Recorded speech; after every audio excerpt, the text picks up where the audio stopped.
好，来继续来看台中清水消防分队举办着小小消防营，有泉水的体验，有低档防灾的宣导，搁来出动着分推车，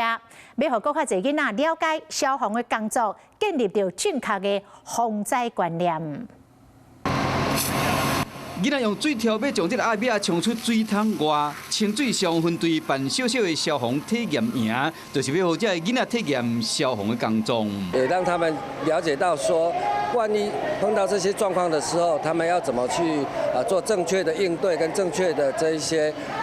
事故的处理。 刷来就是坐分推车体验消防人员安怎进行高空的救灾任务，这有参加的大人囡仔印象拢真深。他们要不怕高，然后还要带很多装备上去，让小朋友就是可以体验到说，如何救人，然后救火，然后让小朋友其实未来有可能也会想要当一个消防员。 另外嘛，静台宣导活动，因为台湾有真侪地动，有这款防灾知识真要紧。嘛讲透过这款的体验营，和这个消防观念会当定根。